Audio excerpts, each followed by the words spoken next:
Desde ahora, Didáctica Radio. Tiempo de aprender y crecer juntos. Buen día, bienvenidos a Didáctica Radio. Hoy 11 de agosto. Soy la doctora Margarita Hensen. Hoy me acompañan Cris Corsino. Bienvenido, Cris. Gracias por invitarme. De Dalisa Heredia. Bienvenida, Dalisa. Hola, buenos días a todos. Cris y Dalisa nos acompañan, como representantes de, ¿verdad?, Intelisys y Cincinnatus, que son sus empresas, pero también como padres de 3 chicos. Ahora nos van a contar un poco. Y representantes del proyecto Intelisys, un proyecto innovador que también nos van a contar un poquito de qué trata. También nos acompaña Giselle Gómez, mamá y directora del nivel inicial del Colegio San Joseph. Bienvenida, Giselle. Quise decir mamá. Hola, buenos días. Los roles. Claro. Buenos días, gracias por la invitación, Didáctica, Margarita. Un honor estar con este panel de expertos y aquí vamos a compartir muchas experiencias, de que sí. Claro, y con una de las inquietudes que ahora mismo están, ¿verdad?, sobre la mesa, el tema de la virtualidad y los niños pequeños. Y también nos acompaña Gilda Karina Abreu, entre muchas cosas, directora del Colegio Escuela Nueva. Bienvenida, Gilda Karina. Hola, buenos días. Y también mamá, casi abuela, porque es una tía, como quien dice. Sí, tía abuela, sí. Estoy viviendo, ¿sí? Abueleando con los sobrinos. Así es. Pues bienvenidos. En Didáctica Radio ofrecemos orientación, acompañamiento a todos los padres, educadores, abuelos, todos los que estamos educando. Y la idea hoy, sabemos que muchos nos están siguiendo en las redes, pero nuestros programas están disponibles en el canal de YouTube, en iTunes, Spotify, en SoundCloud. Así que para los que nos acompañan, bienvenidos y pueden mantenerse en contacto. Yo planteé a una mamá que nos escribió que pueden compartir sus inquietudes, preguntas con nosotros. Y es un tema que yo sé que de mucha preocupación y que está ocupando a mucha gente. ¿Pueden los niños pequeños, se puede enseñar a los niños pequeños en la modalidad virtual? Yo lanzo esa primera pregunta, pero es un momento en el que definitivamente los padres, sobre todo con esas edades y los centros educativos, están preguntándose ¿qué hago? ¿Cómo lo hago? Hubo un fin de año escolar que llevó a los padres a tener que estar ahí con sus niños porque requieren de una presencia, ¿verdad?, de un adulto, de la ayuda. Y en muchos casos, no, que mi niño no quiere saber de pantalla. Hablábamos antes de comenzar del rol importante que cumple el adulto y el contexto y el ambiente.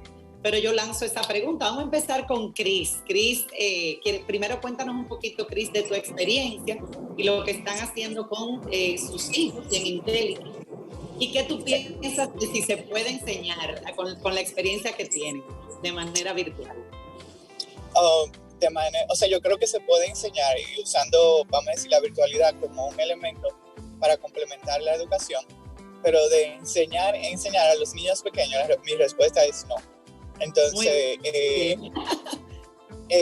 solamente virtual, no. Incluso yo creo que ahora, como es la única forma que hay de enseñar, uno quiere, vamos a decir, hacer lo mejor que se puede, pero así no es lo correcto o lo eficiente. Y debo aclarar que siempre yo, tú me conoces y sabes que yo uso la tecnología y mi experiencia es completamente en tecnología y los hijos míos tienen iPad desde los 6 meses.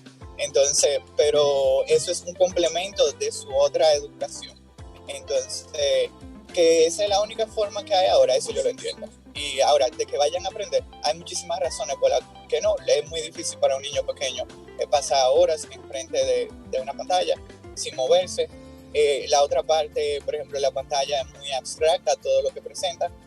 Entonces, para los niños pequeños, cualquier tema que uno le vaya a enseñar, la parte concreta es muy importante, o sea, la parte física de tacto, de usar los otros sentidos. Entonces, de hecho, desde mi punto de vista, yo siento, especialmente para los pequeños, no tanto para los grandes, que este año o estos 2 años van a ser una laguna grande en esta generación, en esos niños. Esa es mi experiencia, y debo aclarar que, por ejemplo, en tecnología de la educación, yo estoy trabajando desde 2003. Entonces, y he desarrollado sistemas de tecnología de educación, LMS, que ahora mismo lo están usando como 500,000 de estudiantes en Estados Unidos. Entonces, pero la tecnología no es un reemplazo, es un complemento de un sistema. Otra cosa que pasó ahora es que nadie estaba preparado para esto, entonces no había logística de cómo utilizar la tecnología correctamente, tanto en los profesores como en los niños. Entonces, eso es otra cosa que vamos a decir, hace que la eficiencia sea muy, muy poca, especialmente de nuevo en lo pequeño. No sé si eso responde. Sí, ¿no? Y sin embargo, ustedes sí han usado la tecnología como complemento y de una manera muy intencional, vamos a decir, desde que sus hijos son pequeñitos. O sea, eso ha sido un componente importante por la misma naturaleza de tu trabajo, de la empresa que tienen.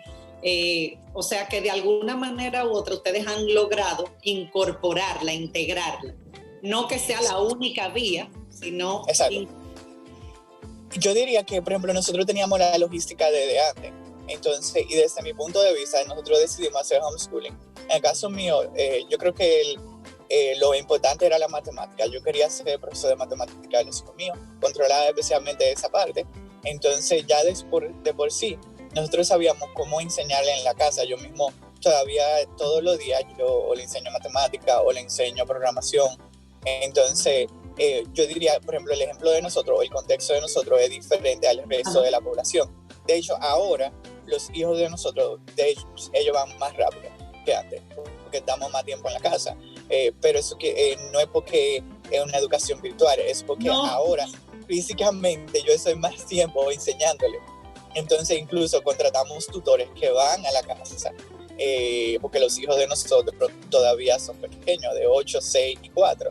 Entonces, y ya de por sí, por ejemplo, antes de la pandemia, teníamos un uso, una experiencia de como de 20 años usando la tecnología en educación y dentro del sistema. O sea, para nosotros no fue un choque. Entonces, pero esa es la excepción, esa no es la regla. Exacto. No, y me encanta lo que dices. Realmente la presencia de ustedes, porque ahora hay como yo diría como hasta mala información, desinformación con el tema de homeschooling. O sea, te piensa como que ya, yo saco al niño del colegio y homeschooling y aprende en casa, que total es lo mismo. Y fíjate como ustedes mismos han recurrido a tutores, ustedes tienen una estructura como padres, o sea, ustedes estaban preparados.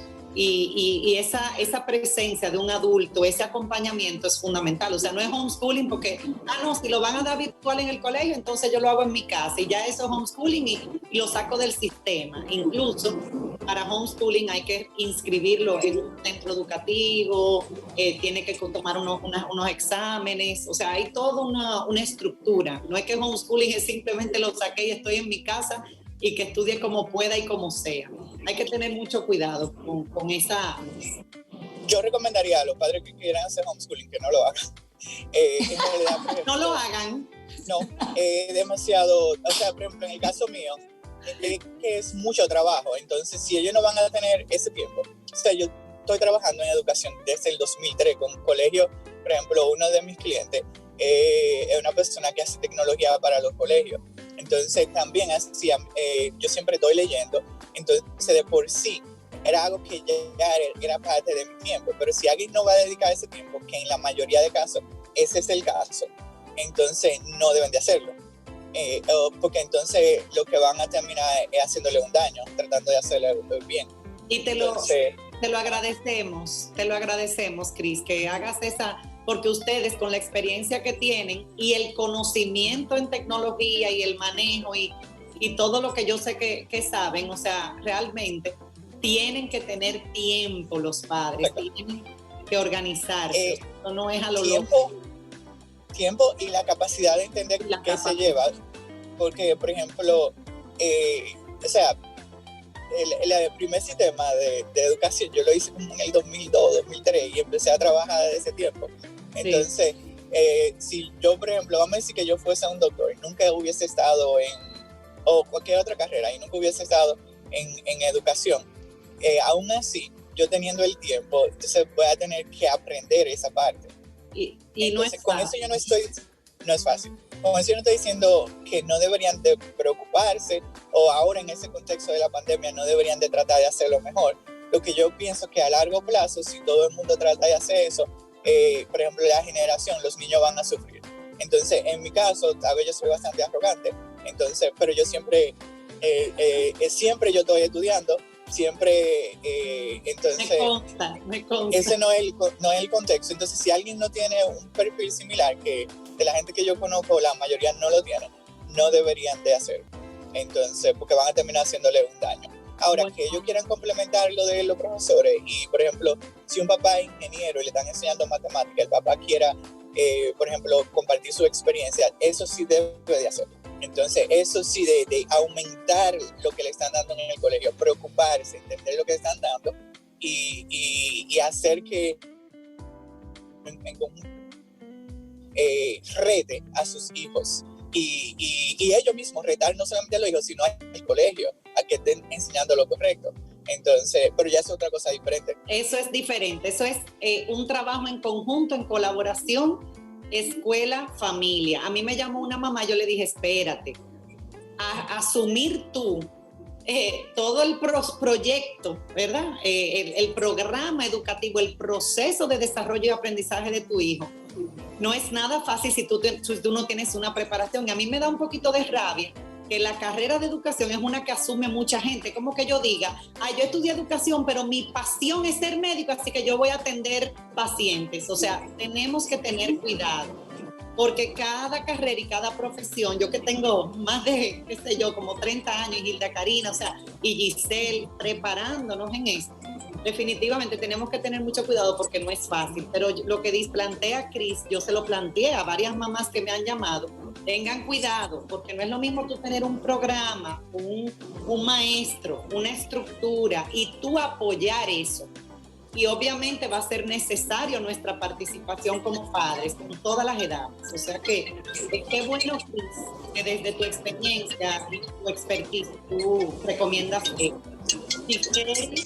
Voy a dejar a Dalisa, tu esposa, de último, ¿verdad? Porque la experiencia también y la mirada como mamá. Giselle. Mira, Margot. Ya Cris abordó bastante, pero desde tu perspectiva, tanto como mamá como exacto. Desde mi perspectiva, yo le agregaría, además de la posibilidad de enseñar, la capacidad de aprendizaje. Esto es un proceso de doble vía. Partimos desde que los niños pequeños y bueno, el ser humano como especie tiene una capacidad natural de aprendizaje. Tenemos que partir de que ese aprendizaje, hay algunas cosas que se dan de manera natural y espontánea, pero requieren de un esfuerzo y de una práctica desde los primeros años de vida. Entonces, partiendo de esa capacidad, yo de acuerdo con Cris, en algunos puntos, sí entiendo que los niños pueden utilizar diferentes escenarios y adaptarse a diferentes escenarios para poder aprender. No únicamente, como tú dijiste, Cris, y como tú dijiste, Margarita, no es sustitutivo. Y también quiero poner en el panorama el tema de la virtualidad, no como una pantalla, sino como un cambio de escenario. Esto es un escenario distinto, en donde los actores incluso se aumentaron. La obra tenía un par de actores que era maestro-estudiante. Ahora la obra tiene un escenario nuevo, en donde un actor nuevo, que es papá, mamá o tutor, viene a jugar un rol distinto.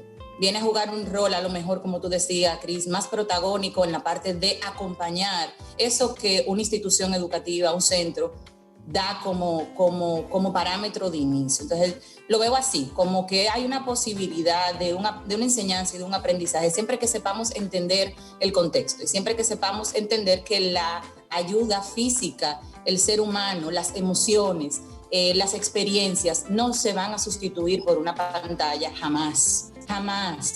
Y quiero que los padres también nos movamos a entender la virtualidad, vuelvo y digo, no como una pantalla, porque hay un tema muy, muy amplio de que los niños y la pantalla, pero tú bien dijiste, Cris, mis hijos tienen tableta, televisión desde los 6 meses. O sea, el asunto no es la pantalla, el asunto es que entendamos este escenario, este nuevo escenario que es el que nos toca, y utilizar una habilidad que tenemos que seguir trabajando y cosechando, que es la adaptabilidad. esa flexibilidad, Karina, que tú hablabas ahorita. Los docentes nos hemos vuelto no flexibles. Yo creo que ¿cómo se llama la de los increíbles? La mamá. O sea, la flexibilidad, llegamos al punto máximo de ser flexibles y de adaptarnos. Los docentes, tanto como las familias, han entrado en un proceso de cultivar esta habilidad de adaptabilidad. Y es una competencia básica en este tiempo. Entonces, yo creo como que ver esa parte, obviamente, partiendo de que la docencia, así como tú decías, Margarita, o sea, yo como docente estoy, puedo decirlo, sufriendo porque mi profesión, que lo hago con pasión, la veo hasta cierto punto cualquierizada. Y no debe de ser, porque así como comentábamos, o sea, yo no puedo de repente decir yo me voy a ser cirujano de la noche a la mañana, o sea, estaría cualquierizando una profesión. Porque esa es tu pasión. Ajá, porque esa es mi pasión, ¿entiendes? Entonces, no, o sea, no podemos caer en esa cualquierización. Y yo aplaudo a las padres que se lanzan a tener otros escenarios, porque vamos a hablarlo así, como escenarios. Un escenario de homeschooling, un escenario semipresencial, un escenario virtual, el que queramos. Lo que hay que aprender a hacer esos actores, siempre partiendo de que la calidad humana es la calidad humana y necesitamos, o sea, no vamos a sustituir y no lo podemos perder en esa parte de sustitución. La virtualidad no va a venir a sustituir lo que el ser humano transmite con su forma, con sus gestos. Ayer yo vi uno de los posts de BBVA y el maestro decía, era un maestro en neurociencia y hablaba de la plasticidad cerebral y demás, que es rica en esta primera edad. Pero que no funciona sola, o sea, esa plasticidad requiere de entrenamiento y práctica. O sea, yo tengo un bebé de 2 años y poquito, y mi hijo cuando fue, y todos los que somos padres lo hemos visto, cuando van alcanzando esos hitos a nivel de habilidades básicas, vamos a decir, el andar, el gatear, la práctica incluye, o sea, inclusive afecta el sueño, porque quieren seguir practicando para fortalecer esa habilidad, ese aprendizaje. Entonces, es más, pienso yo, que no verlo como, y creo que hay mucho del adulto, de la noción del adulto en la imposibilidad de realizar las cosas. El niño tiene una capacidad innata de ser adaptable, resiliente, y esto es lo que hay, mamá, papá, yo puedo. El adulto tiene también que alimentarse un poco de esa inocencia o de esa curiosidad, de eso que se da naturalmente en los niños y aprender un poquito, porque de verdad ellos son los verdaderos protagonistas, maestros y protagonistas de este gran proceso que estamos viviendo todos. Yo siempre le decía a mis maestras, y ahí fue que me vino la idea de veamos esto como una gran obra en donde hay otros escenarios y tenemos que aprender a actuar en este otro escenario con otros personajes. Le decía a mis maestras, ahora el filtro, uno siempre era el niño, estaba en la escuela, el papá en la casa, y el filtro era el niño de lo que la maestra hacía y de lo que el papá recibía. El filtro se borró, la cortina se eliminó. Ahora el padre recibe directamente de cualquier centro educativo la educación, o el formato, o el contenido, o las lecciones. Y el papá tiene que jugar, papá, mamá o tutor, tiene que jugar un rol importante en dejarse guiar por el docente, que es quien maneja y tiene la noción, vamos a decir, más técnica de lo que conlleva el proceso de enseñanza-aprendizaje, pero sin dejar de lado la importancia de esa naturaleza del padre y de madre de enseñar, porque somos los que primero enseñamos a nuestros hijos. Entonces es como darnos nuestra importancia, cada uno de los actores de esta gran obra y quitarnos esos miedos. Yo entiendo que si todos los padres entendemos que este es el bien común para todos nuestros niños, y pensando no solo en los míos, sino lo que tú hagas con tus hijos, Margarita, me afecta a mí. Lo que tú hagas con tus hijos, Karina, lo que tú hagas, Dalisa, me afecta a mí. Y lo que yo hago con mis hijos le afecta a ustedes. Entonces tenemos que mirar también en un conjunto más amplio. Y eso básicamente era lo que quería como compartir. Es mi opinión. Excelente. Yo recientemente, antes de pasarle la palabra a Hilda Karina y a Dalisa, leí un artículo de la directora ejecutiva de la NEYC, que es la Asociación de Educación Temprana de Estados Unidos, la directora ejecutiva planteando una preocupación. O sea, el artículo se llama There's no such thing as online preschool. O sea, no hay preescolar. no existe. Lo que sí existe son, y la verdad que el artículo lo recomiendo, lo pueden buscar. There's no such thing as online preschool, pero es respondiendo a programas que han surgido que se venden como online preschool, que lo único que pueden decir es, te preparamos para el colegio, pero ¿qué pasa con todo lo demás? O sea, todas esas habilidades, todas esas necesidades que tiene un niño en esta etapa para la vida. Entonces, ella plantea precisamente que los primeros años la educación se basa en relaciones e interacciones, o sea que esto no se puede perder. También planteaba que hay muchísimas aplicaciones. Bueno, Dalisa y Cris nos van a facilitar porque verdaderamente tienen una experiencia y un proyecto bellísimo en el cual incorporan la tecnología de una manera efectiva, innovadora, y nos van a compartir muchísimas aplicaciones porque las hay, pero cuidado, claro que sí, para lectura, matemática, para ciencia, para lo que sea, pero lo importante es cómo se utiliza, la forma como se utilizan estas aplicaciones, tal como plantea este artículo, muy interesante, y que verdaderamente tenemos que ver qué es priorizar lo importante. Yo creo que podemos seguir conversando sobre esto, o sea, todas esas aplicaciones, todas esas herramientas que tenemos, a veces incluso nos abrumamos. ¿Cómo las seleccionamos? ¿Cómo evaluamos? ¿Cómo probamos? ¿Cómo la utilizamos? Si realmente promueve la parte interactiva o si el niño está pasivo. O sea, tenemos que tomar en cuenta muchos elementos y factores. Pero vamos a seguir con Hilda Karina, educadora y directora del SEM. Vamos a decirle SEM, ¿verdad?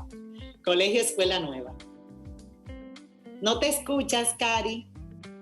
Espérense ya. Estas nuevas competencias, ¿verdad?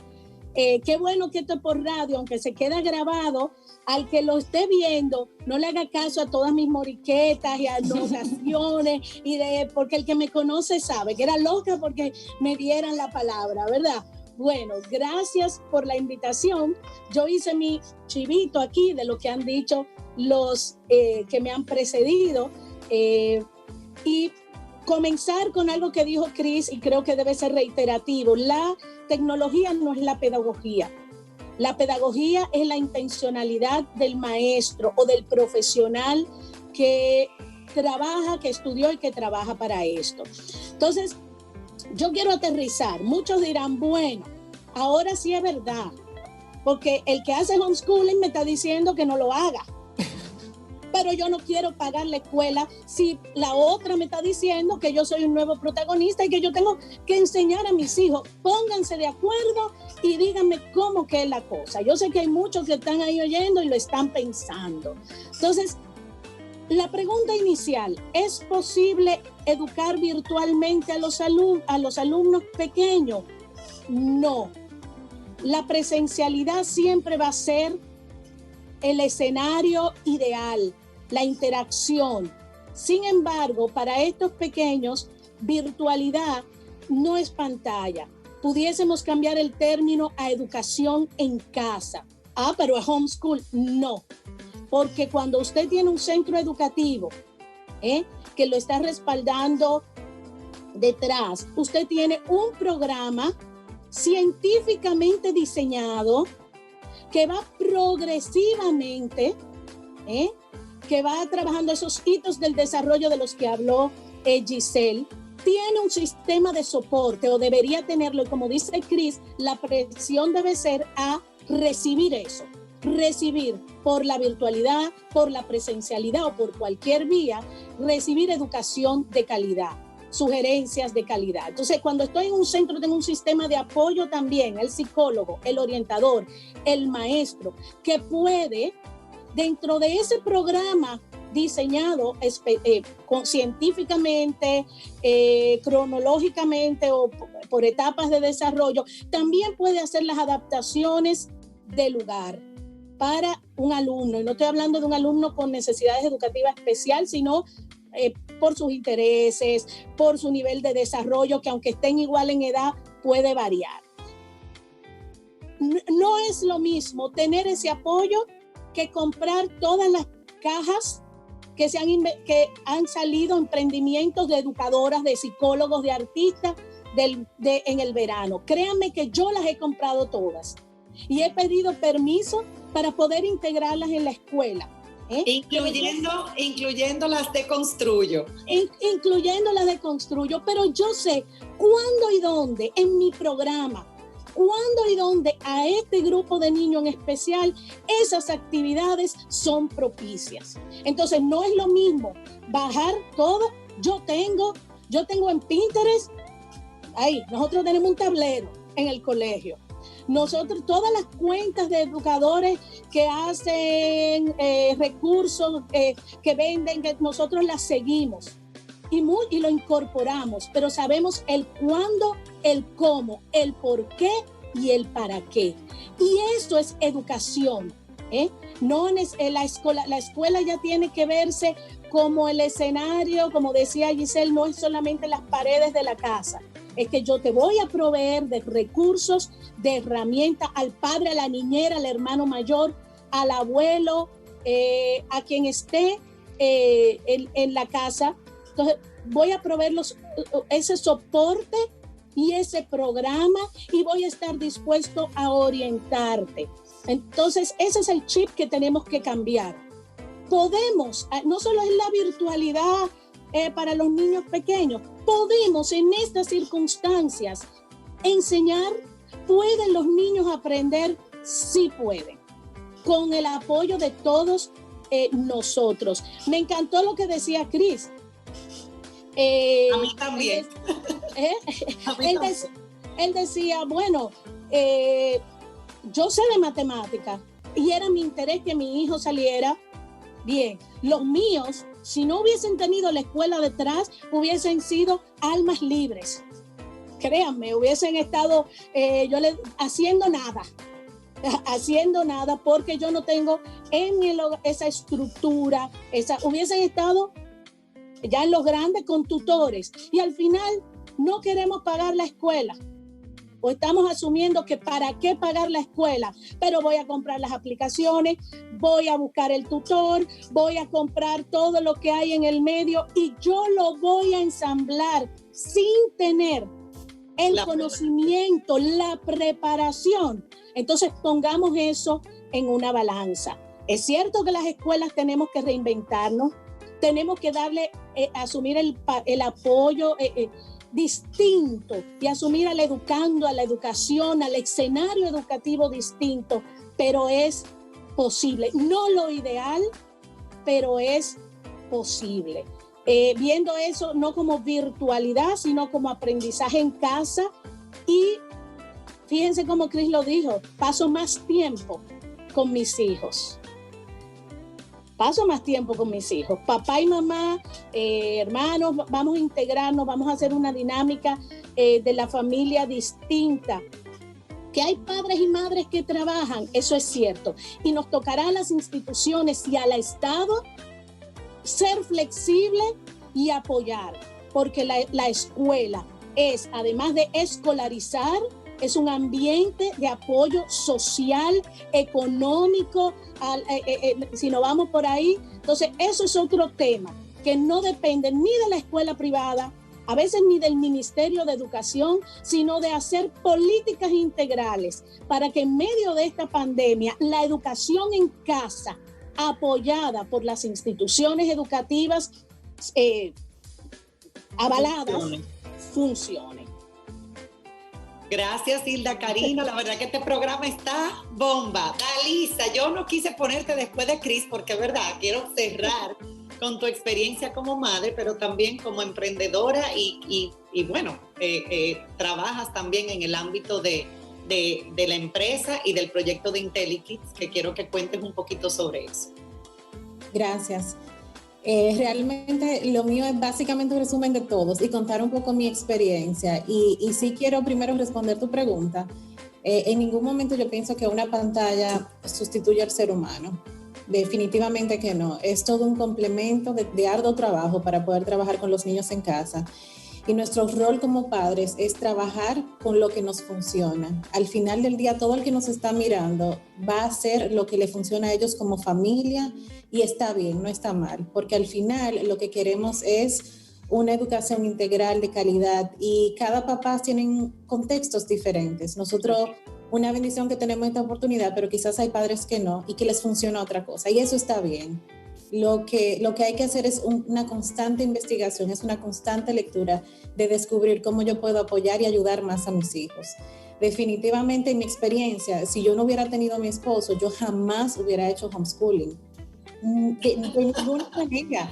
Es que yo no domino toda esa clase, yo no domino toda esa materia y cómo yo le voy a enseñar a mi hijo lo que yo no sé. Entonces fue todo un reto, ha sido todo un reto. Y definitivamente sí incluyó mucho tiempo de papá, mucho tiempo de investigación, mucho tiempo de Cris acostándose tarde o levantándose temprano con ellos para su primera clase y de tiempos, porque son niños muy pequeños. Sí. En nuestra experiencia son niños de 4, 6 y 8 años y los niños, su nivel de atención es muy importante. Entonces, el tú tener ese timing y no obligarlo, forzarlo a hacer las cosas y tener la paciencia para volver a intentar y que ellos al final te digan mi superpower is practice, mi superpoder es practicar, porque es un constante, es un constante. Entonces no siempre los papás tenemos la paciencia que se necesita, pero tenemos el amor para poder dedicarle ese tiempo y sacar de abajo, como dicen por ahí. En nuestra experiencia lo que hicimos con el homeschooling, básicamente lo iniciamos en casa y contratamos tutores que nos complementen el tiempo que necesitamos para ir a trabajar y también para enseñarle cosas que nosotros no sabemos, porque Cris y yo no lo sabemos todo. Claro. Los tutores nos complementaban también, como dice Hilda, con recursos de soporte, de seguimiento, de que mis hijos están cumpliendo las competencias que necesitan, qué más yo quiero. Crédito universitario, Cris tiene toda una historia con mi hijo con eso porque ya está tomando crédito y ese seguimiento te ayuda a la escuela o te ayuda al tutor, entonces lo hicimos así. Luego descubrimos que los niños vayan a un espacio físico ayuda, que conecten con otros niños ayuda. Y lo que hicimos fue que buscamos un espacio exclusivamente para ellos y los hijos de los colaboradores de nuestra empresa que siempre nos preguntaban qué hacíamos, cómo lo hacíamos, querían exponer sus hijos a esa educación y poco a poco empezó exponiendo a esos niños a ese sistema, a lo que estábamos haciendo con las tutoras y al día de hoy, luego ya de más de 4 años, pues decidimos formalizar eso en un centro educativo para los niños. ¿Por qué? Porque encontramos que funciona.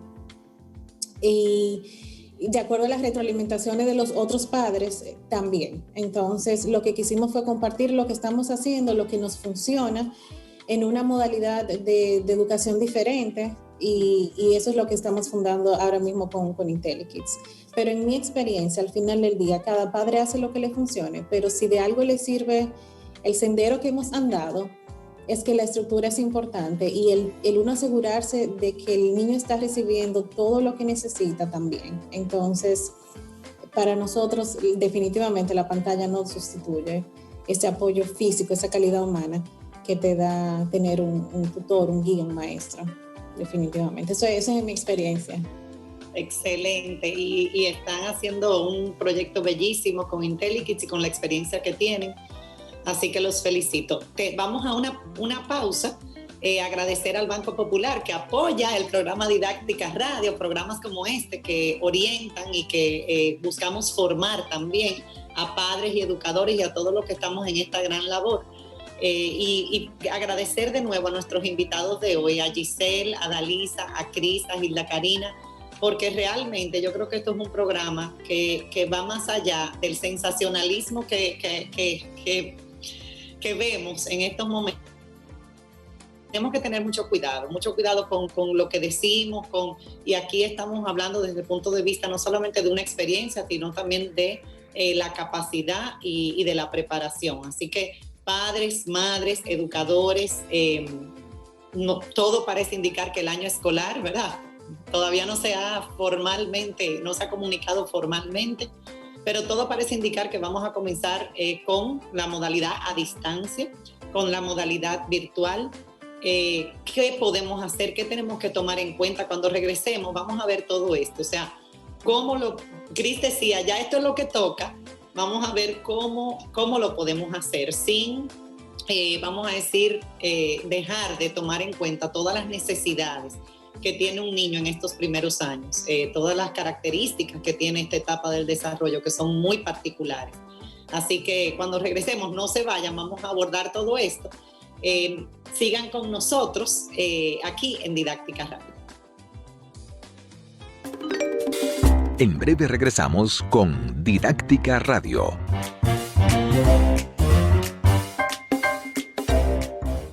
Es ahora cuando necesitamos fortalecer nuestra esperanza. Es ahora cuando debemos mirar al futuro con optimismo y determinación. Por eso, te acompañamos creando condiciones de bienestar para ti, retomando los proyectos, moviéndonos hacia adelante, siendo parte de la solución para progresar unidos. Ahora más que nunca, estamos apoyándote, comprometidos a garantizar tu crecimiento, buscando el impulso que necesitas para reinventarte. Por eso, te acompañamos con nuestros préstamos para que nada nos detenga. Popular, a tu lado. Ya estamos de vuelta con Didáctica Radio. Y regresamos aquí, Didáctica Radio. Tenemos un buen grupo aquí en el live de Instagram. Qué bueno, como saben, o espero que sepan, o se los digo ahora, todos nuestros programas van a estar disponibles, y este también, en Spotify, SoundCloud, iTunes y en nuestro canal de YouTube, que pueden suscribirse, Didáctica Online.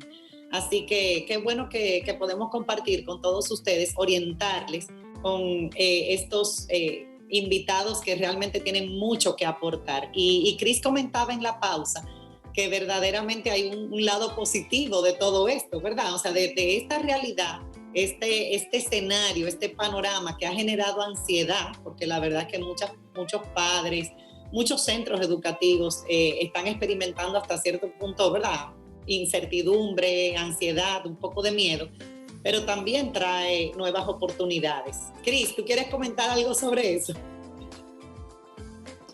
Sí, yo creo que lo más positivo es que los padres van a pasar más tiempo con sus hijos. Entonces da esa oportunidad y tiempo de calidad, porque tienen que enseñar. Y por muy buenos que sean los profesores, los hijos tienden a aprender más de los padres que de los profesores. Es un reto, pero por ejemplo, yo creo que si uno hace una encuesta, el 99% de los padres, o el 100%, cree que la educación es lo más importante. Entonces, ahora mismo vamos a decir que el contexto se presta para que ellos lo demuestren. Entonces, no sé, tal vez antes uno podía resolver eso pagando un colegio bueno, pero ahora es pagando el colegio, pero también participando activamente de esa enseñanza. Y es un reto y no deja de serlo, pero yo creo que puede crear, aunque ahorita yo decía que la generación de niños puede tener como un déficit en la parte de contenido educativo, pero puede tener un surplus en la parte de ¿cómo se dice? Bonding con...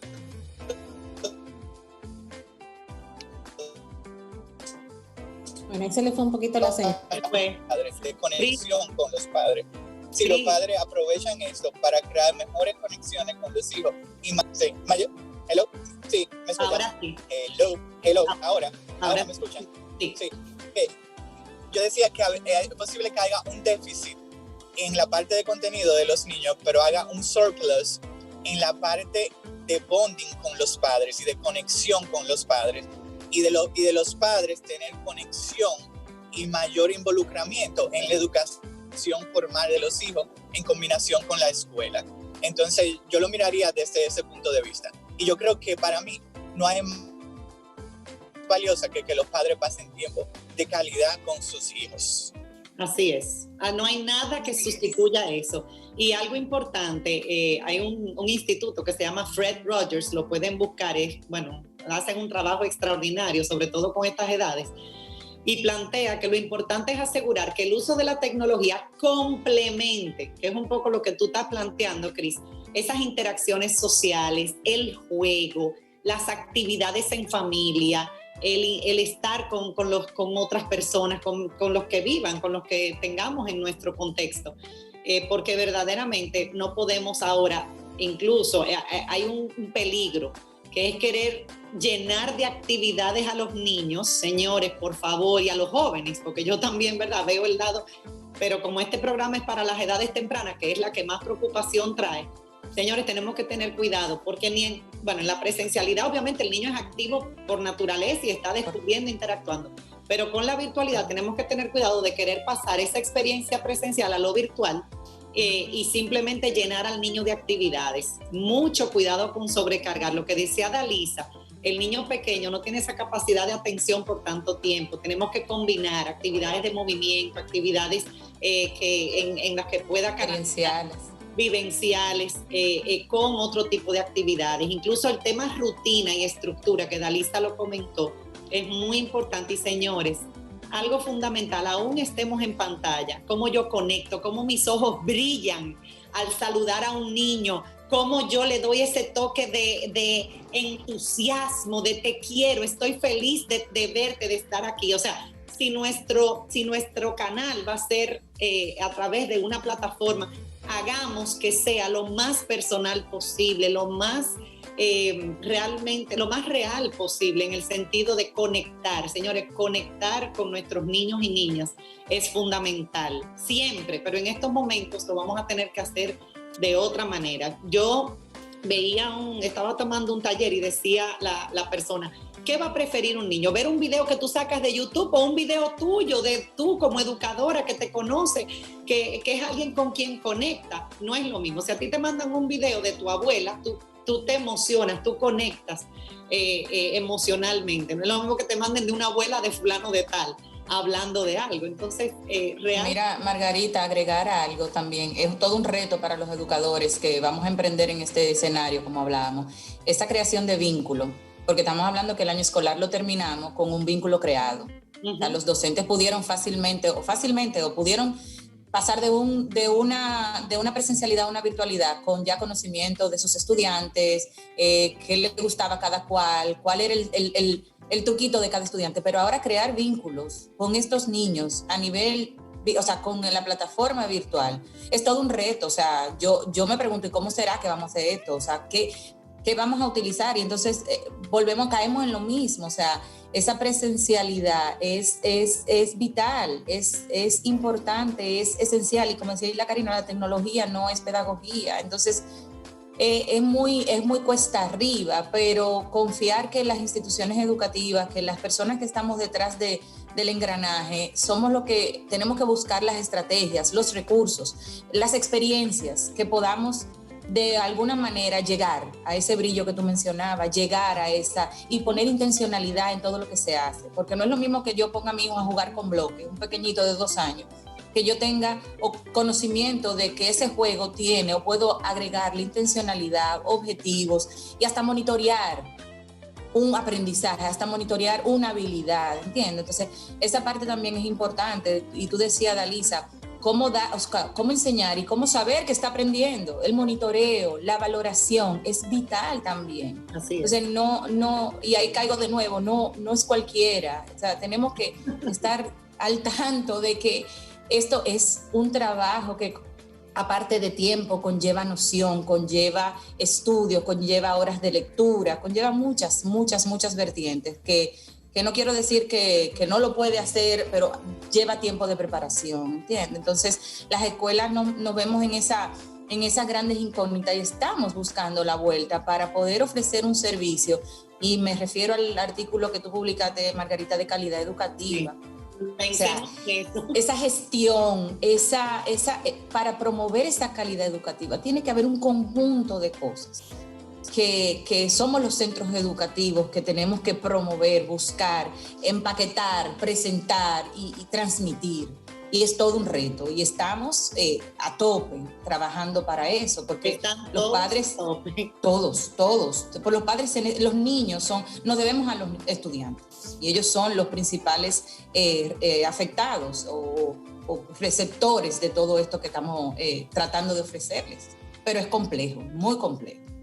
Definitivamente. Y lo vamos a lograr siempre y cuando, insisto, estamos todos, porque a veces parece como que estamos en dos bandos, y lo dije en un programa que estuve recientemente. Señores, siempre y cuando colaboremos y entendamos que estamos todos velando porque se garantice el derecho a una educación de calidad para nuestros niños y jóvenes, o sea, estamos todos en el mismo barco. está el mundo en el mismo barco, no hay modelo ahora mismo que tú digas, wow, vamos a hacer eso porque eso funciona, está todo el mundo probando y quizás volviendo para atrás, y puede ser que suceda, que empecemos de una forma, intentemos de otra, y lamentablemente el curso de la pandemia nos irá llevando a tomar otras decisiones en un marco de flexibilidad definitivamente y de apertura y de colaboración. Yo creo que vamos a lograr mucho más, velando por la integridad física, mental, emocional de nuestros niños y jóvenes. O sea, siempre con eso, ¿verdad? Y respondiendo a sus necesidades, que no es fácil porque no todo el mundo está capacitado para eso, y vamos a necesitar que centros educativos, como decía Gilda Karina en una reunión el otro día, salga de su plantel, salga de la estructura que se conoce para llegar a cada niño y a cada joven. O sea que definitivamente en eso estamos. Pero comprender que la etapa de los primeros años, señores, es fundamental. Yo sé que Isla Karina quiere comentar algo, pero en un momentito quiero que hablemos del tiempo en pantalla. Yo sé que Cris dijo que y Dalisa, pantalla desde los 6 meses, pero hay, ¿verdad? La Academia de Pediatría de Estados Unidos tiene unas recomendaciones. Yo sé que es una preocupación el tema de la pantalla, pero primero Isla Karina quería comentar algo. Sí. Como oportunidades, primero, yo insisto, y el que me ve, yo siempre digo, cuando yo digo que yo no soy política, la gente se ríe, me dice, no, yo no soy apartidista, pero política sí, y es verdad. Y así quiero formar a mis estudiantes con conciencia social. Esto necesita, y vuelvo y repito, no solamente medidas de la escuela, sino políticas integrales. Que respetemos el derecho porque está constituido por ley, y me excusan, y Margarita, perdón, tú me puedes mandar a callar o poner eso, esa opinión no tiene que ver con el programa, eso lo dijo ella sola, pero tengo que decirlo. O sea, la educación es un derecho que hay que prevalecer, que hay que respetar. Entonces, que pongamos en una balanza como país, ¿a qué le estamos dando apertura y a qué no?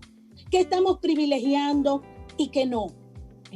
Porque ahora se cierra Piantini los domingos, qué bueno, un espacio para que puedan salir a montar, pero ¿por qué no pensamos eso en los espacios escolares aledaños a la escuela y hacer una política para que de aulas abiertas, para usar los espacios de la comunidad? Entonces, esto no puede quedarse nada más en el sector privado, en el sector público educativo, tienen que ser todas las instituciones y políticas integrales. Decimos más tiempos para los padres, pero no todos los padres estamos teletrabajando, ni lo pueden hacer. Entonces, ¿qué va a hacer el Ministerio de Trabajo? ¿Qué van a hacer? ¿Cómo van a legislar para que padres y madres puedan apoyar a sus hijos en el derecho a la educación? Entonces, pensemos... No, y perdón, Gilda Karina, la flexibilidad que hay que tener, porque si un papá trabaja, a lo mejor puede en la noche sentar a eso iba a decir. Perdón, nosotros como institución sí tenemos por eso se ha convertido de una educación para el estudiante, como debió haber sido siempre una educación para la familia. Y ahora requerimos escuela para los padres, pero no charlitas, no talleres, sino acompañar a esos padres en ese proceso y en ese rol, y poder ser flexibles hasta donde nos lo permita y enseñarlos, porque estamos hablando de más tiempo, pero no necesariamente el tiempo es mejor. Ha incrementado la violencia intrafamiliar. Nosotros lo estamos pensando desde nuestra burbuja, de nuestra familia o de nuestro entorno que ha pasado por un proceso de formación académica y psicológica, y tenemos claro, pero tenemos que ver la realidad como país completo. Entonces hay que buscar alternativas, oportunidades, muchas. La misma tecnología.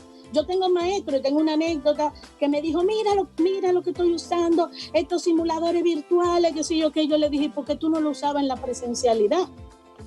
Porque confiabas en tu rol protagónico y ahora te tienes que estar desdoblando. O sea, ha habido oportunidades y las hay, pero tenemos que pensar integralmente, sobre todo para la primera para todos, porque todos los alumnos son menores, pero la primera infancia, que a veces decimos no tiene que estar escolarizada, pero tiene derecho a la educación y a la formación. Entonces tenemos que comenzar a pensar en esos espacios y en esas propuestas para ese grupo que quizás es uno de los más vulnerables. Así es, así es. Dalisa, Cris, tiempo en pantalla. Ya nos quedan 10 minutos. Vamos a tener que hacer porque todo el mundo me está escribiendo. Yo porque no le he dicho, pero yo tengo aquí en el WhatsApp una cantidad de gente escribiéndome y tenemos creo que 80 y pico de personas han entrado al live. Antes de que se hable del tiempo en pantalla, solamente hacer un pequeño paréntesis y hablar de esa otra práctica que estamos haciendo en casa ya con los niños, que los niños van a terminar aprendiendo otras cosas que en nuestra vida rápida no teníamos ese tiempo. Así es. Entre contar cubiertos, cocinar juntos, freír un huevo, o sea, arreglar hay muchas cosas que ahora podemos trabajar con los niños, que no necesariamente es una educación formal, pero es integral, es la calidad. Es lo que yo hacía cuando me levantaba cuando yo era chiquita. Yo tengo el tiempo ahora de hacerlo con mis hijos. Así es. Invitar a esos papás a que abran su creatividad. No hay cosa más creativa que el dominicano. Abrir a esa creatividad para poner a los niños, a apoyarlos. Los niños ahora están conociendo en qué trabajan mamá y papá, que quizás antes no tenían esa oportunidad. Entonces, integrar a los niños en la vida diaria de uno para que nos ayuden. Educar para la vida. Claro, y van a empezar a aprender otras cosas que antes quizás no teníamos el tiempo. Y ahora sí, Cris, con el ejemplo. No, y gracias, Dalisa, por mencionar. De hecho, yo escribí al principio un artículo sobre eso, porque Ignacio, mi hijo, me dijo, wow, la verdad es que deberían enseñarnos cosas de la casa, porque él se estaba dando cuenta como que, wow, mira cómo funciona esto, mira, y la lavadora, y yo escribí un artículo a partir de ahí, porque la verdad que esto también ha representado, o pudiera, si lo enfocamos así, una gran oportunidad de aprender nuevas destrezas, habilidades y competencias que no necesariamente en la escuela, por el enfoque académico, se abordan. Tiempo en pantalla. Yo sé que eso, aunque el próximo programa ya lo voy anunciando, y de hecho vamos a tener una invitada internacional que está haciendo una tesis doctoral sobre eso, es todo esto de tiempo en pantalla, o sea, el manejo, ¿verdad? También de prevención.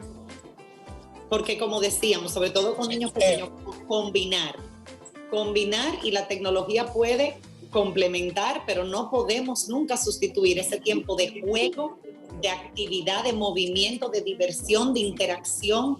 Es fundamental. Eso se sabe y está en todos los libros, y todo el que estudia educación lo sabe. Pero cuéntenme un poquito, Cris, Lisa, Giselle, Hilda Karina, tiempo en pantalla. Yo diría que más que tiempo en pantalla, porque cuando uno menciona tiempo en pantalla, cualquier tiempo que alguien pase enfrente de la pantalla, depende de lo que están haciendo, y que si es en el iPad, que por ejemplo hay aplicaciones que tiempo yo encuentro que es una pérdida de tiempo, pero hay aplicaciones que no. Entonces, por ejemplo, YouTube, esa es como de la más dañina desde mi punto de vista, pero hay aplicaciones que le enseñan matemáticas, le enseñan a leer, le enseñan, y hay videojuegos que se trata de eso. Yo diría más que cada vez que hay una tecnología nueva y correctamente, siempre hay, vamos a decir, escepticismo en la población hacia esa tecnología. Lo que yo y hago esa analogía porque cuando se masificaron los libros, en términos de Gutenberg, cuando empezaron a imprimir muchos libros, el tema era el tiempo de la gente leyendo los libros, el daño que le estaba haciendo a la gente el pasar tanto tiempo leyendo libros. Incluso los libros que son de bolsillo lo hicieron para eso, para que la gente lo tuviera escondido y que la otra gente no lo hubiese leyendo. No creo que si el hijo de uno dura varias horas leyendo libros, uno se quejaría, pero el punto es cada vez que hay algo nuevo, está ese miedo, y no estoy diciendo que esté bien o que está mal, lo que estoy diciendo, ahora mismo tal vez lo diferente, por ejemplo, yo viniendo de tecnología, es que la tecnología la hacen para ser adictiva. Entonces, más que el tiempo en pantalla, es controlar la adicción a los videojuegos, a YouTube y a eso. Pero si hay aplicaciones, o sea, vamos a decir, Dalisa mencionó programación. Ya el hijo mío de 8 años él terminó una clase que es equivalente a crédito universitario en programación, pero es porque empezó a los 2 años jugando videojuegos que le enseñaban eso. No es como de que es un superdotado, nada de eso. Entonces, ese tiempo que lo pasen lo pueden empezar jugando, pero también aprendiendo algo. Entonces, todo depende de esa combinación. También yo diría también que es personal en términos de los padres, en lo que ellos se sienten cómodos. Sí, yo haría investigación en qué aplicaciones son bien dañinas y controlaría las aplicaciones que tienen en su iPad. Entonces, que nosotros lo hacemos, incluso controlamos el tiempo en el que ellos pueden usar ciertas aplicaciones. Entonces, por ejemplo, hasta las 4 de la tarde ellos no pueden usar YouTube, y después YouTube es como controlado por hora, y ellos para ganarse una hora en YouTube tienen que hacer algo. Entonces, para ganarse una hora, para que entiendan. Entonces, pero esa sería mi opinión. Y eso No, excelente. Tengo que hacer una pausa para regresar y cerrar, porque nos tomamos la hora, entonces vamos a abrir otro live. Así que una pequeña pausa para entonces cerrar con otro live. Así que ya saben, sigan con nosotros para cerrar este interesante y sobre todo yo creo que de mucha luz, un programa de mucha luz para todos los que estamos educando. Sigan con nosotros.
Y regresamos con Didáctica Radio. Nos pasamos un poquito de tiempo, pero otro live para cerrar el programa con broche de oro. Ya me escribieron que este es el mejor programa que hemos hecho. Definitivamente vamos a tener que hacer parte 2.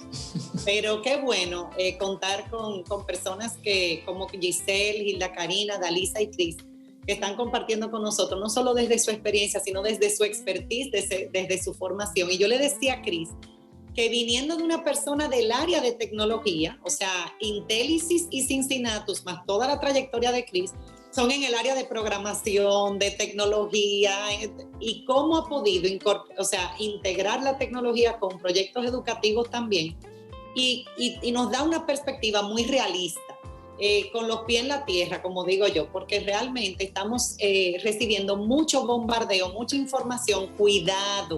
Cuidado papá, mamá, cuidado incluso centros educativos y educadores, porque tenemos que documentarnos bien antes de tomar cualquier decisión o antes de hablar incluso. Yo soy muy cuidadosa con lo que digo, con lo que hablo, incluso muchas veces le mando a colegas antes de yo publicar mis artículos, para que ustedes sepan, lo leen 2 y 3 personas antes de yo publicarlo, porque tenemos que ser cuidadosos. Yo por lo menos me siento muy responsable cuando voy a decir o a plantear algo. Entonces, por favor, los que van a hablar, los que van a motivar, documentense primero. Y como decía Dalisa, cada realidad y cada contexto es distinto, cada familia es distinta, tenemos que ir buscando, pero tomando en cuenta todo esto que hemos hablado hoy, o sea, la etapa de desarrollo en la que se encuentra. La NEYC plantea prácticas apropiadas al desarrollo, yo lo he mencionado en este programa, aún con la tecnología, aún en la modalidad virtual, velar porque las prácticas sean apropiadas al desarrollo del niño, que respondan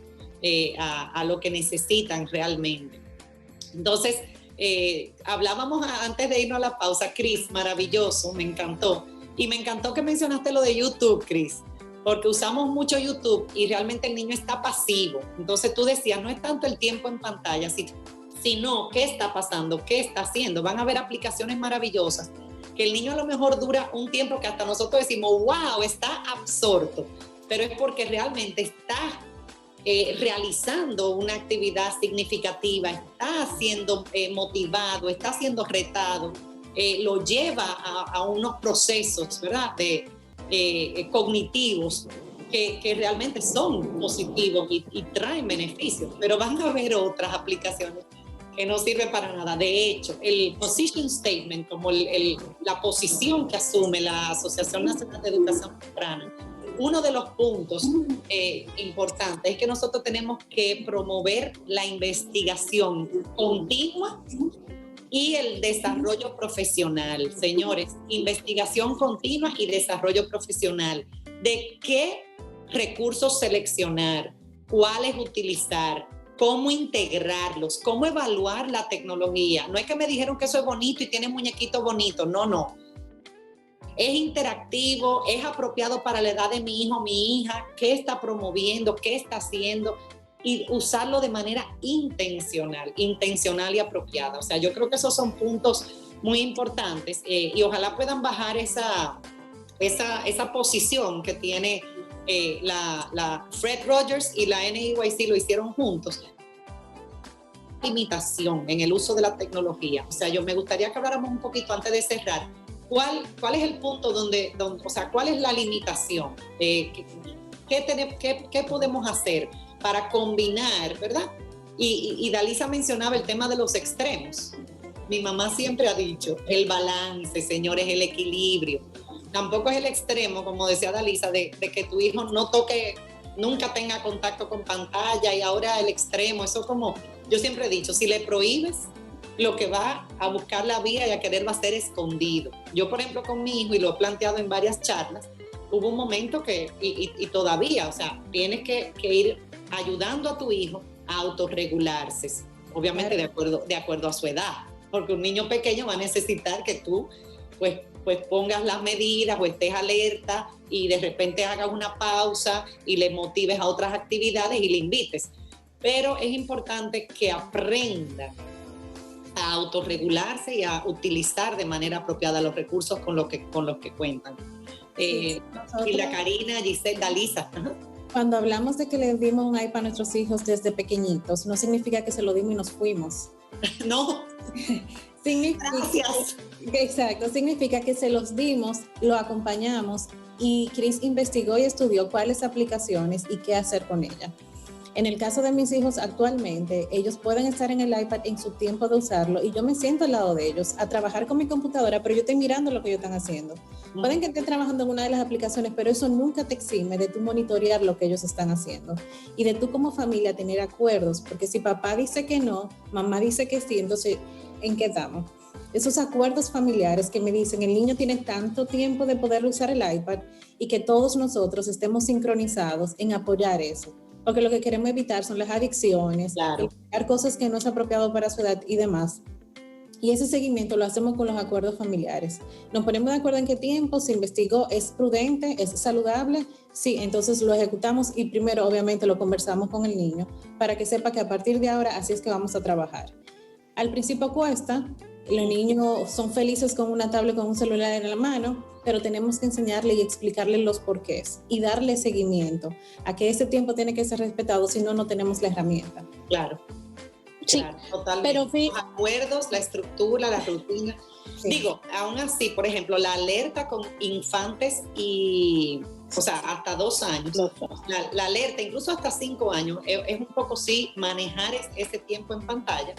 Y recuerden, no sustituir, o sea, no irse al extremo, porque no se puede privar al niño, porque es realmente una necesidad de jugar, de experimentar, de tocar, de contar con las manos.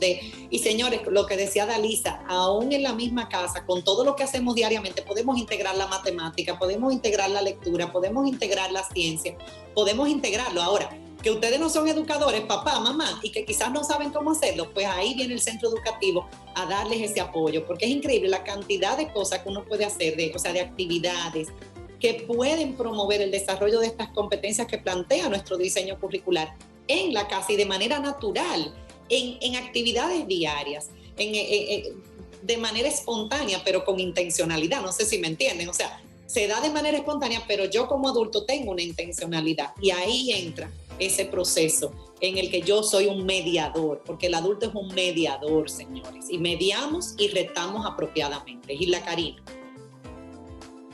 No te escuchas. No, ya.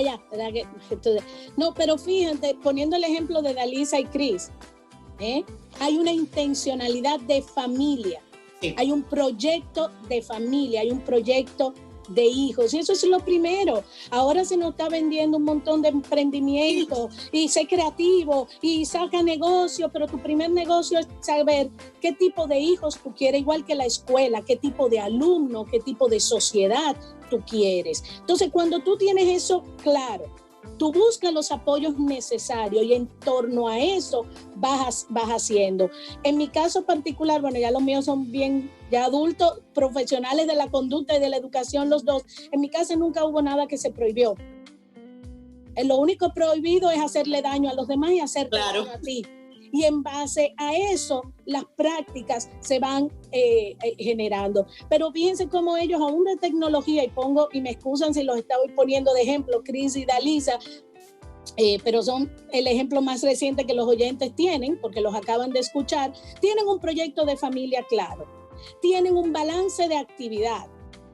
Entonces, eso mismo, saben que si lavar la ropa, que si tender la cama, que si el tiempo para acompañar, para conversar, para desarrollar pensamiento crítico. Entonces, otras familias, las escuelas, los psicólogos, tenemos que ayudarlos a orientar en cuál es su proyecto, y cómo la escuela va a ayudarlos a hacer ese proyecto. No que la familia se ajuste al proyecto de escuela, debe ser los dos. Pero sobre todo la escuela estamos para apoyarlo. Y en cuanto a la práctica pedagógica en sí, la combinación. Si yo uso matemáticas, también los chicos debo proveerles que tengan material concreto, los manipulativos, para yo poder, señores, yo tengo un dolor aquí y tengo 4 meses que agarré un lápiz el otro día para escribir y era dura que tenía la mano. Entonces hay que combinar en el pensamiento matemático, vamos a proveer los manipulativos, vamos a usar la tecnología, vamos a usar lo de la casa. O sea, por eso es que yo hablaba de un programa científicamente estructurado que pueda balancear la tecnología, lo concreto, sobre todo la parte también socioemocional de nuestros pequeños, que es la que tenemos que cuidar y cuidar y cuidar. Así mismo es, y de los docentes y de las familias. O sea, lo socioemocional es transversal realmente, es un área por la cual tenemos que velar, sobre todo siempre, pero sobre todo en estos momentos. Giselle, ¿tú querías comentar algo? Bueno, decir que tengo una conexión fatal y que he oído por pedazos, pero estoy de acuerdo con todo lo que exponen en cuanto al balance y los acuerdos familiares. Eso también promueve un desarrollo socioemocional en donde el acuerdo en mi familia, los pactos familiares, siempre acompañados, como decía Hilda, de esa intencionalidad que pudiera aportar la parte del centro educativo, hace que ese engranaje y ese comfort zone que hay en casa, pues me funcione a mí como hijo, me funcione a mí como papá. Y ahí está también el respeto a lo que le funciona a cada acuerdo familiar, que tenemos que entrar en eso de respetar lo que cada familia decide para sí, contando con el apoyo de cualquier institución o cualquier centro, de lo que hayan decidido con familia que se van a apoyar. Pero esos acuerdos yo entiendo que inciden mucho en esa parte de yo como ser sentirme hasta que pertenezco a mi núcleo familiar, porque esto es un acuerdo que hicimos entre todos, es un pacto nuestro familiar y eso apoya mucho en este tiempo de crisis que hemos perdido. O sea, sé de experiencias por ejemplo, de campamentos de verano, en donde exploraron y nos compartieron experiencias de que los niños no sabían qué hacer cuando se vieron. O sea, se laceraron a nivel socioemocional, a nivel de capacidades básicas de relaciones. Entonces, si en el núcleo familiar podemos rescatar eso con este tipo de acuerdos y llegar a balances, pues tenemos ganancias como padres y como sociedad.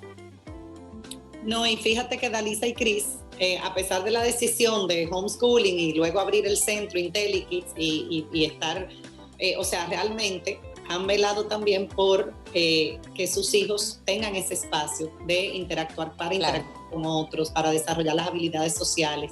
yo en varias charlas he hecho esa pregunta a los padres, y de muchísimas habilidades, las habilidades sociales es una de las que más preocupa a los padres. Entonces, verdaderamente, nosotros tenemos que atender de manera intencional y explícita a todas estas habilidades, al igual que lo hacemos con las habilidades académicas, tanto o más, o sea, tienen que ser, no podemos dejar eso de lado. Así que ya sí, yo creo que podemos cerrar, porque se nos fue, nos pasamos por unos minutitos. Pero gracias, qué bueno. Ustedes no se imaginan cómo ha sido la respuesta a este programa. Sé que quedan muchas preguntas, cada realidad es distinta, pero yo creo que aquí hemos dado orientaciones que sirven para que en cualquier contexto, en cualquier situación que tú tengas, cualquiera que sea tu realidad, señores, vamos a diseñar como familia un proyecto, sea la abuelita con la que vivan, sea la mamá, sabemos que muchas familias son uniparentales, pero desarrollar ese proyecto, ¿qué yo quiero? No porque el otro lo hace, sino qué me puede funcionar, quién es mi hijo o mi hija. Recuerden que la escuela no es un enemigo, la escuela tiene una estructura y un programa probado que funciona, y al cual yo en este momento debo apoyar como papá, mamá, o sea, con el cual debo unirme, para que saquemos lo mejor en diferentes modalidades, a través de diferentes vías. Vamos a hacerlo, siempre buscando ese equilibrio y velando, como dijimos, por esa integridad física, mental y emocional. No es sobrecargar, tenemos que el ritmo de cada niño, pero es que no quiere, bueno, pues vamos a ir bien.